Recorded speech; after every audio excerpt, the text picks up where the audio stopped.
Very, very dangerous situation, as Richard Moore reported to you. Here's a look at our continuation of radar network for the valley, showing some shower and thunder shower activity pushing out of Starr County, and some more coming on, of course, lashing on shore with the rains for eastern Cameron and most of Cameron, Willacy, and of course Kennedy County. And moving right on up to Corpus Christi, you can see all the rain that they're getting now as they are battening down the hatches. Boy, there's a pretty impressive looking feeder band just about to move through the metro area of Corpus Christi. Absolutely. Brian, there are hurricane tracking charts in today's Valley Morning Star, the McAllen Monitor, and the Brownsville Herald for those people who don't have a tracking chart yet. And as of 1 o'clock, according to hurricane aircraft, the center of the hurricane is now estimated to be near latitude 26.6, longitude 96.8, or as you've been seeing on our live radar, about 60 miles northeast of Brownsville. That puts it about 90 miles to the southeast of the Corpus Christi area.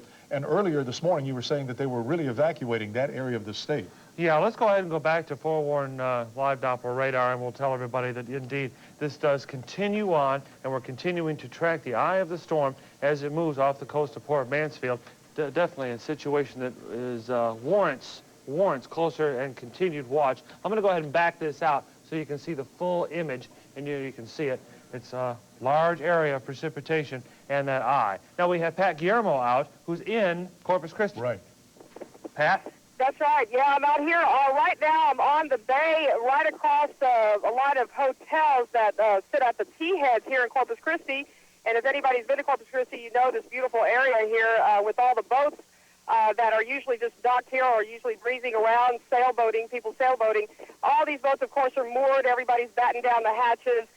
The streets are virtually bare. The only people you see walking around, of course, are members of the news media. And the waves over here are churning up. They're slapping against the retaining walls. Winds, I'm sure you can hear them right now in this phone conversation. I'm standing behind our vehicle trying to just brace myself because the winds are gusting. We've had a break in the rain. It was pouring just a little while ago. It stopped, so I'm sure these bands will be coming through. Of course, we're going to be going all over the city looking at some of the properties here are boarded up. But ironically, not too many. It's almost as if they were kind of caught by surprise on this. So we're going to, of course, be going all around this is here. Ray. And hope you can hear me. people. You better stay close to that diesel truck because radar is showing a pretty impressive feeder band with a lot of heavy rain. Also want to alert you to the fact that you are right now in the middle of a tornado watch area, which started at 2 and will last through the night until 2 in the morning. Yeah, Pat, it's going to be a very bumpy ride for you all the way through. Is everybody there prepared? Well, we do. We are prepared, as everybody else is. And, of course, caution is the first thing that we have to think about. So we're going to try and get you all the video that we can, some spectacular views over here. And we'll have, hopefully, a report for our 5:30 newscast. And that's what we're working on for you right now. All right, Pat Guillermo, thank you so much. Thank you so very much. A very tense situation all up and down the coast. Yeah, as a matter of fact, this is still a very deadly hurricane. Winds 140 miles an hour. Where the eye crosses a coastline, we're going to expect an 8 to a 12-foot surge of water from the Gulf coming in, and we still could have some potential flooding. The valley, by the way, is under a flood watch, which is natural with a hurricane in your back door. So there could be some heavy showers here in South Texas. Don't let your guard down, valley folks. Keep it up just in case, because we don't know what this storm's going to do. Yeah, after it makes landfall, the severe weather could be popping anywhere and everywhere, and we're going to have to keep an eye on that too. There's also the possibility, and it's an outside possibility, but back in '67, Beulah did the same thing, that this could begin curving back down into Mexico. So we need to keep abreast of that. Keep your guard up. All right, will do. Carlos? All right, we continue under a hurricane warning as Hurricane Brett makes its way into land. It looks like it's going to be making it over the next few hours, and we'll continue to watch Brett and see what it happens. Now, this isn't the first time that a hurricane has hit the valley. More than 10 years since any kind of hurricane has had a direct impact on the valley. Hurricane Gilbert struck in 1988. In 1983, Hurricane Barry landed south of Brownsville in northern Mexico. Then in 1980, Hurricane Allen made landfall in the Port Mansfield area. It left 2 people dead and caused $55 million in damage. Winds reached 185 miles an hour. And then, of course, there's Hurricane Beulah. She struck 32 years ago. 13 people died, and damages were estimated at $150 million. Keep in mind that was $150 million in 1967. Damages would cost much, much more today. Let's check outside with Chad Sandwell, our staff meteorologist, and he's outside here in Harlingen where the winds are picking up. Chad? I tell you what, look at the picture that photographer Frank Maldonado is shooting out here. The winds with the palm trees that are outlining the station here starting to actually bend, and that is a definite sign of some increasing winds. There's a little bit of a driving mist, not too much heavy rain, but just a little bit of a mist, maybe to make you have to use your windshield wipers if, for God forbid, anybody is still out on the roads driving around just for the heck of it. No, really, anybody should be outside right now. Everybody should be in their shelters or in their houses, out of the elements. As Richard said up in Port Mansfield, things are just getting way out of control. If we can get Frank to look at the clouds, we're seeing just an incredible view of the clouds out here as layer after layer from the hurricane blows onshore, and here you can just see the cumulus clouds as they just kind of blow across the area. It's just actually, it's a pretty calm picture out here, but the winds are just what's keeping it from being calm. I'm guesstimating somewhere around 30 miles an hour sustained, gusting maybe to 40 or more even. Maybe Brian and Larry can give us a little bit of detail on the exact wind speeds, but out here, like I said, it's a blowing wind. Things are getting increasingly worse as the day goes on.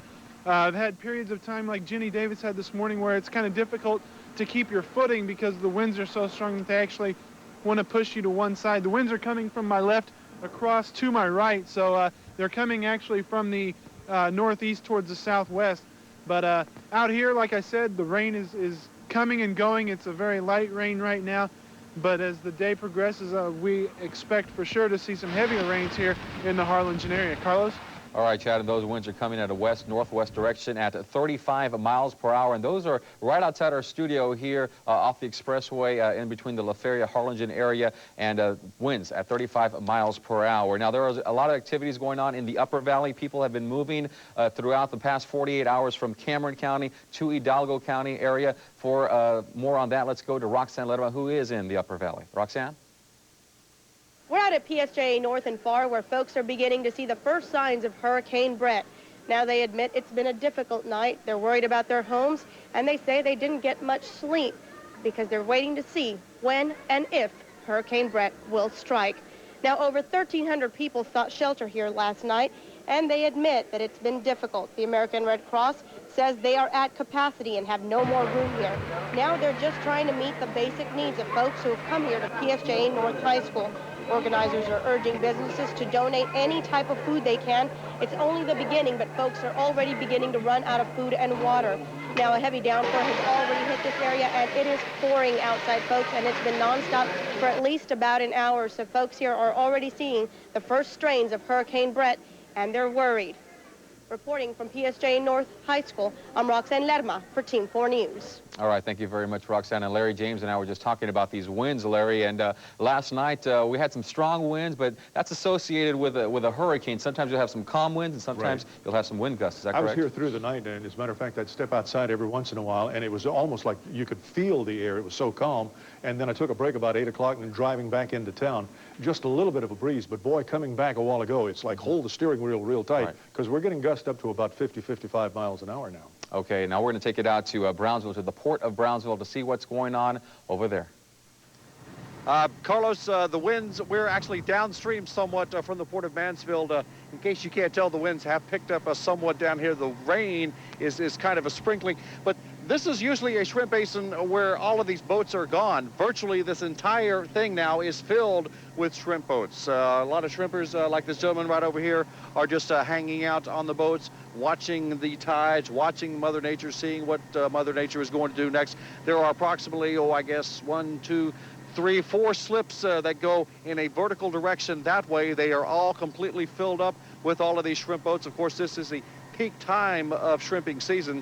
And of course, Brett is not doing these guys any favors, nor is he doing, obviously, anybody else any favors for that reason. But we can tell you, at least from a weather standpoint here at the Port of Brownsville, the winds are picking up. Of course, we are right here on the water. The rain itself is not as coming down much as it should be, but the winds are definitely picking up. We can feel that, and there's a lot of people out here, and we're actually trying to protect some of our equipment now as the wind is trying to blow this light off. If you'll pause for just 1 second, hold on to that light right there. Okay, just try to protect some of the equipment from blowing off. We'll throw it to you back in the studio while we fix some of those problems here. All right, thank you very much, Dave. And we have stories that are coming into us right now as we speak. In fact, we have some reports of some damage in the Upper Valley, a clothing store where the roof has collapsed either from the winds or from the rain. For more on that, let's go to Roxanne Lerma. at 206 South Main in McAllen, where we're already starting to feel the heavy effects of Hurricane Brent. Now, it may not seem like much, folks, but hey, it's taken its toll. And this store, Susie's Apparel, is a perfect example.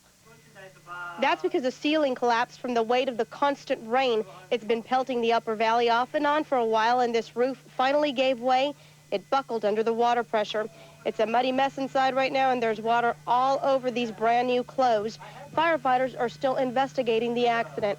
Joining me now is the owner of the store, Mr. Jimmy On. Jimmy, quite a mess we have out here. Can you tell me what happened? Yesterday, our business after close, I heard about the hurricane came here. So I checked it up in this morning. I tried to open it up the store, and then a lot of water came out the front door. So I was going to take a look at the front, store. There's a ceiling looping hole pulled down. So I'm very surprised. It's not much raining, but still buildings like this. I don't know what's going on in the city. The building inspector, what it says, something like that. So, Jimmy, I guess this gives you an idea of how powerful a hurricane can be, even if it just reaches us just lightly. I think, but lightly is not too much this moment. But I think they're going to pass it. Probably I heard from the news toward Corpus Christi. So I don't think not much damage to the area. All right. Jimmy On, thank you so much for joining us. Now, again, folks, a roof actually collapsing here, Susie's Apparel, 206 South Main, under the weight of the constant rain that's been pelting the upper valley off and on. Of course, keep it tuned to Team 4 News for the very latest to keep you and your family safe, because, folks, we are not out of danger yet. Latest forecasting saying that it may be headed Corpus Christi's way, but we are not out of the woods, to be sure. We still expect heavy winds and lots of rain. So, of course, keep it tuned to Team 4 News for the very latest. Reporting live in McAllen, I'm Roxanne Lerma for Team 4 News. And Roxanne is correct. Those are some of the reports of damage. A roof collapse in McAllen. Now we had a downed tree that almost hit a car in Harlingen. We had some other reports in Port Isabel, but nothing major to report. This collapsed roof is actually the very first major report of damage to report to you all. Let's go to Brian Hill and Larry James in the weather lab, guys. We're going to go ahead and go out to Dave Johnson, who's live in Brownsville. Dave, you've got 77 degrees, winds of 31 miles an hour, gusting a little bit higher to around 38, and about 1/4 of an inch of rain so far. What can you tell us? Well, I can tell you, if you look at the water, Brian, it's kind of hard to tell just from what's in here, because we're actually inside an enclosed area where you're not going to get the wind, the ripple effect, if you would. But I can definitely tell you we have felt the wind. We've been out here about 10 or 15 minutes, so I take it this is the eastern section, and it is blowing from behind me back over toward this way, back from behind my head and right into my cameraman's face. We're having to put a whole lot of We're having to basically button down the hatches here pretty much, because even as we're speaking now, that gust is now picking up more. And that light seems to be flickering somewhat. We've got the wind over here. Perhaps this may give you a better gauge, Brian, of some of the wind. To look at some of the trees here and some of the stuff here, I would guess it's probably in the 30s, 32, 35 miles an hour. The wind is causing more of it. There's not a whole lot of rain down here. I mean, obviously, you can see there's not much rain on the glasses or either on the lens of the camera. But the wind is definitely turning up, and we can feel the effect, although obviously not as much as upstream in Port Mansfield. All right, Dave Johnson, thank you so much. We appreciate your report. Thank you. All right, Carlos, let's go back to you. But I want to leave everybody with the fact that we still have a tornado watch in effect to our north from 2 p.m. to 2 a.m. We still have flood watch for the valley, and we still have a hurricane warning for the coast. Things seem to be pretty calm there in the Brownsville area, but up there in Port Mansfield, where Richard Moore was just at earlier, we have some significant weather that is passing through there. We're going to have more on that in a little bit later, but there you can see the wall that is headed towards the Port Mansfield area. Actually, it's traveling north. Is that right, Brian? Northwest. So things are looking pretty good for at least the lower part, or this part of the valley of Port Mansfield, the upper portions. You need to be careful out there, Willacy County, and also in Raymondville. We had some road closures. We have some people that are going up there. You're going to take 77. You're going to be rerouted. In fact, we talked to DPS, and this is what they're saying about traffic headed up to Willacy County. Okay, we're trying to get the Motor Republic to exit off of US 77 onto Highway 186, which is part of the evacuation route onto 281, which will take you either to the north end or the south end off of 281. Other people seem to be cooperating? The people, for the most part, have been pretty receptive about taking the evacuation route. The only difficulty is not knowing the area and where to turn and so forth. Yeah, if you're going to evacuate, you need to take 83 to Laredo or 281 up north, guys. All right, thanks a lot, Carlos.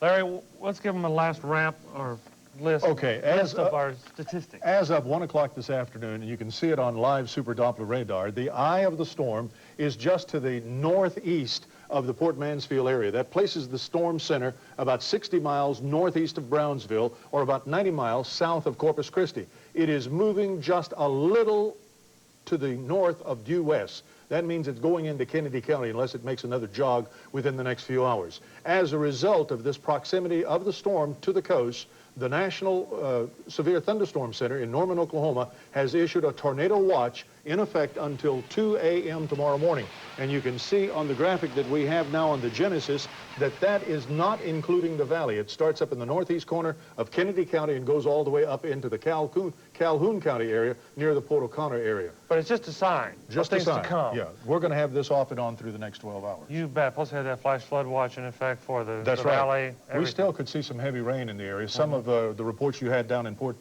Mansfield or Port Brownsville, a quarter of an inch already. McAllen has had very little rain, so has Harlingen, but that could increase through the afternoon as the eye wall moves in. Yeah, checking Harlingen right now. Looks like we're at calling in with, bear with me, roughly 3.34, a little bit more than quarter of an inch of precipitation for Harlingen right now so far today.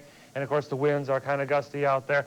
So you definitely were 35 miles an hour, gusting to 43 miles an hour west-northwest. Again, around that hurricane, go counterclockwise. It's like a child's top spinning counterclockwise. And the center of it is, as Larry pointed out, northeast of Port Mansfield, that banana-shaped return you see there with a big red in it, that's the eye wall, and it's continuing to drift northwestward. All right, thank you very much. Something just dawned on me. If you're going to be evacuating the valley, I don't know if you want to take 281, especially if it's going to be raining out there, and that portions of 281 are probably going to be under that tornado watch. Is that correct? There'd probably be some very strong winds and heavy rain in that area, so I would recommend, if you are considering it, 83 is a better choice over to the Laredo area. Yeah, take 83 towards the Laredo, because the 281, that runs right up into the Alice area, and that portions of that area are under that tornado watch. Actually, I was just in the newsroom, Carlos, where phones are ringing off the wall, folks calling in, and we found out from an affiliate in San Antonio, a CBS affiliate of ours, that they are getting some video of 281 already starting to see some of the floodwaters taking over parts of 281. So hopefully we can get that video to you. But just once again, letting you know that those roads out there are being inundated with floodwaters already, or, you know, from the heavy rain showers that we're getting. So earlier today, if you're just joining us, we had a press conference. Right. We joined in on a press conference in Washington the Federal Emergency Management Agency had. And they were talking about, of course, Hurricane Brett and what they're doing in preparations for Hurricane Brett. Here's an update. Heavy rains over the next several days are also expected to create major flooding. High winds will uproot anything not well secured, including mobile homes, and create missiles out of the debris. Tornadoes are always a threat with landfalling hurricanes, including those areas that are fairly far away from the eye of the storm by several hundred miles. As part of the Department of Commerce, the staff of the National Weather Service has been working around the clock as the nation's Department of Defense against weather threats. American taxpayers have supported the National Oceanic and Atmospheric Administration of the Department of Commerce in the development of the world's most sophisticated weather defense system. NOAA's weather satellites have been keeping an eye on the storm area for the last couple of days. National Weather Service NEXRAD radars, which you see whenever you turn on the television and you're looking at the weather forecast, are tracking the storm as it approaches the land. The Brownsville radar is clearly showing the eye of the storm as it's approaching the Texas coast. Computers at the National Centers for Environmental Prediction in Washington, D.C. have been working overtime and are churning out possible forecasts of the storm track as we speak right now. Most importantly are the highly trained people of the Tropical Prediction Center of the National Weather Service and the employees elsewhere throughout the National Weather Service who will integrate all of this weather information and provide the forecasts needed so people can make decisions to get themselves out of harm's way. The current National Weather Service forecast is that the storm will maintain its strength, which is not good, because its strength is currently 140 miles per hour. The storm for the next couple of hours will continue to head to the northwest at around 10 miles per hour. Unfortunately, it will be slowing in that speed later this afternoon to about 5 miles an hour. The impact of this is that there will be long periods of time, possibly 12 hours or more, in which areas of the Texas coast, possibly in Kleberg, Kennedy, and Nueces counties, where people will be experiencing winds in excess of hurricane force, which is around 74 miles per hour. We currently expect landfall to occur this evening between 7 and 8 p.m., and that it will be somewhere between Brownsville and Corpus Christi. There are hurricane warnings out right now between La Pesca, Mexico, and Port Arthur, Texas. There is a, let me say that again. There are hurricane warnings between La Pesca, Mexico, and Port Arthur, Texas. There are hurricane watches and tropical storm warnings between Port Arthur and further to the north at Freeport. Flash flood and river watches are in effect, with 15 inches of rain easily possible in some areas. Once again, we expect a 12 to 15-foot storm surge, and there will be a tornado watch issued this afternoon for the South Texas coast. Public needs to stay informed of what's happening with this dangerous weather situation and get the latest information from NOAA Weather Radio, or to listen to your local media for the latest from your local emergency managers and get your latest forecasts. You can also watch the national media. And for additional information on the storm, I would recommend that you check NOAA's website at hurricanes.noaa.gov. In summary, Hurricane Brett is an extremely dangerous storm. Stay well informed on the storm and take action if possible. Thank you. Bruce? All right, that was just part of the emergency management meeting that they held in Washington, D.C. because of the fact that this storm just continued to intensify and continued and is really, really strong. And so that's exactly why we're continuing to watch it so closely. And what we're feeling right now here in the valley, it's grazing the valley, are the effects of Hurricane Brett. That was Jim Hope from the National Weather Service talking about how he believes, from his expertise, that Hurricane Brett is going to hit somewhere between Brownsville and the Corpus Christi area. And of course, when he's talking about being hit, he's talking about the actual eye. But right now, we are feeling the effects. In fact, Port Mansfield is being hit pretty hard by some of the effects of Hurricane Brett. That's right. Now, Richard Moore was out and about out there. He's going to bring us back some video, I understand. So we have some video. Can't wait to see that. And when you talk about expertise, though, you talk about someone who has seen this type of thing before. Larry James is standing by right now to tell us a little bit more on the storm. And, of course, meteorologist Brian Hell been here all night long. Tell us a little bit more about the intensity and where the storm is headed. This hasn't changed very much since about midnight. Again, we're in a dangerous situation because we have a storm that has an eye that's very small. And as you look at super worn Doppler radar, our live radar picture shows you the eye. It's very close to the Port Mansfield area, and that's why there's likely to be some hurricane force winds just in the Port Mansfield region. That is going to slowly move inland, and it looks like now probably in the central or the northern parts of Kennedy County. Now, the odd thing about this is for the last 20 hours, this storm has had hurricane force winds only within 35 miles of the eye. That's a very tight wound storm. The tropical storm force winds have extended out now. They've gone back up over 100 miles an hour in this last advisory, which, by the way, if you're plodding along with us, there is a copy of a hurricane tracking chart in the McAllen Monitor, the Valley Morning Star, and the Brownsville Herald. And here are the positions as of 2 p.m. this afternoon. Latitude 26.6, longitude 96.9. This, again, places the storm about 60 miles to the northeast of Brownsville, about 90 miles southeast of Corpus Christi.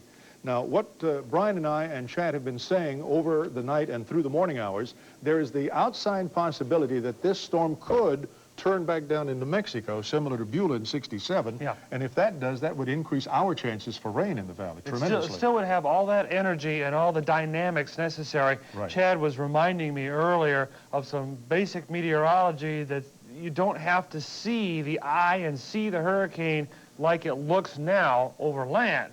You're just throwing in a bunch of moisture, energy, all the dynamics needed to spawn a lot of severe weather. And that's one of the things you're talking about with Beulah, is that this could contribute to that greatly.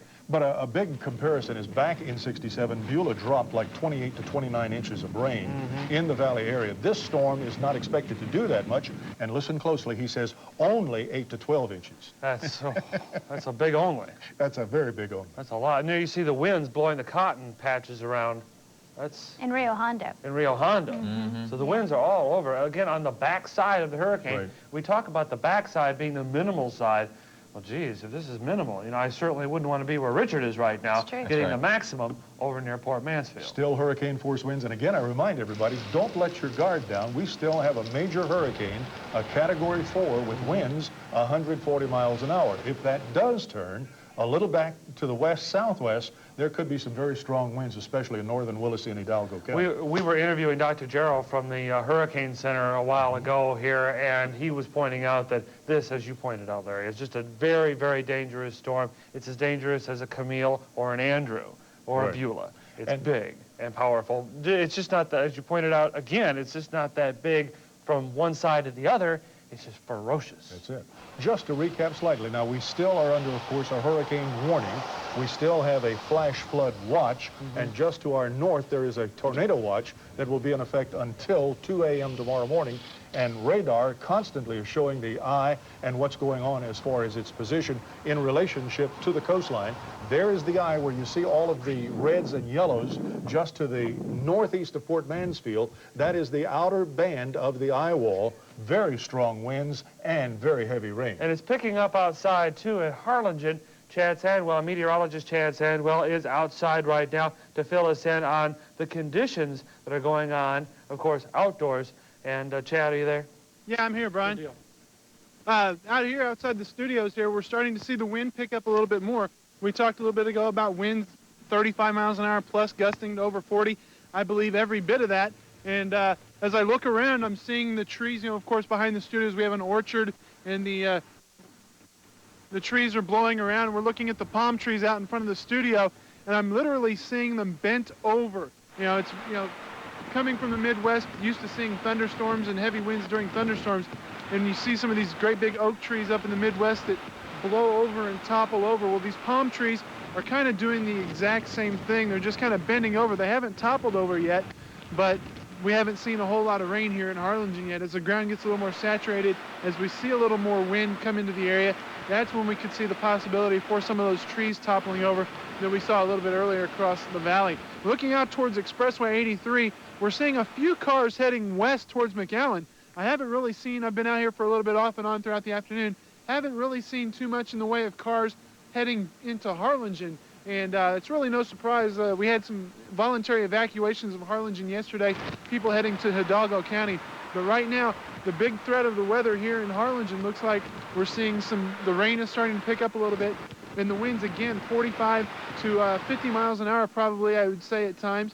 And the clouds, they just keep coming in, a very nice cumulus cloud deck with just wrapped in bands. And as you look at the live Super 4 Doppler radar, we're able to see the bands of showers just working their way in. And as if you were to look at a close-up satellite picture, you'd be able to see those cloud bands coming right on in here. So that's the story from outside. I think we're going to head back to Carlos now at the anchor desk. Carlos? Yeah, Carlos, go ahead and take it away. All right, thank you very much, Brian and Larry. And looks like starting to feel more of the effects. We're not out of the woods yet, folks. In fact, you need to keep your guard up because the winds are coming, and also so are the rains in different parts of the valley. Some parts are a little bit calmer than other. Up in Port Mansfield, they're getting really heavy right now. In the Brownsville area, where County Judge Gilberto Hinojosa is, things are, I'm not sure how they are out there, Judge. Can you tell us a little bit of what's going on? Well, it's drizzling a little bit. There's not much wind, but around the courthouse. But if you get just a little further